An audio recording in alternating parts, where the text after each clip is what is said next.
આપણે કાલે કથા ક્યાં પહોંચી હતી ખબર છે કોઈને? નથી ખબર ને? ક્યાં? હા, ભીષ્મ પિતામહ. કથા સુણી સુણી ફૂટ્યા મારા કાન, તોય ન આવ્યું બ્રહ્મ જ્ઞાન. આખો ભગત કહે કરવું શું, હતું એમનું એમ. કેટલી કથાઓ સાંભળીને નાખી દીધી. શું કર્યું? નાખી દીધી. એક એક કથા સાંભળી અને ઉતારી નહીં.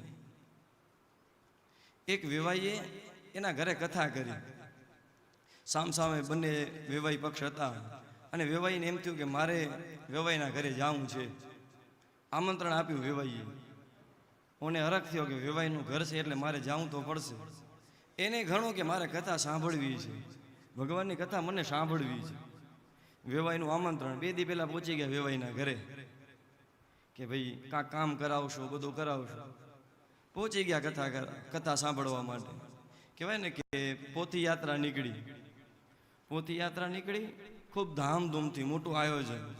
પોથી યાત્રા નીકળી અને એમાં ફટાકિયા ફૂટ્યા. અને એક ફટાકિયો એવો ફૂટ્યો, જે ભાઈ હતો વેવાઈના ઘરે કથા સાંભળવા ગયો હતો, એની બાજુમાં એક એવો બૂમ ફૂટ્યો કે ભાઈના કાનમાં ઢાંક વરી ગઈ. ઢાંક વરી ગઈ તો વરી ગઈ કે 7 દિવસ સુધી ઢાંક ખુલી નહીં. વ્યાસજી કથા સંભળાવે, શાસ્ત્રીજી મોઢું હલાવે, કોઈને કહેવાય તો નહીં મને ઢાંક વરી ગઈ છે. હસવાનું આવે તે રસી લે, સાંભળે કાંઈ નહીં. તાળી પાડવાનો તે તાળી પાડી લે, રમવાનો હોય તે રમી લે, પણ કાંઈ સંભળાય નહીં. વળી 7 દી પૂરા થયા ને, વળી પાછી પોથી યાત્રા નીકળી. ભગવાન ભાગવતજીને પાછા મંદિરમાં ઠાકોરજીને બિરાજમાન કરવા ગયા ભાગવતજીને.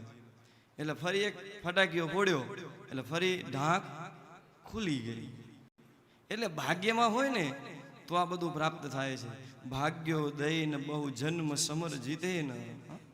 ભાગ્યમાં હોય તો આ કથા, આવું સ્થાન આપણને પ્રાપ્ત થતું હોય છે.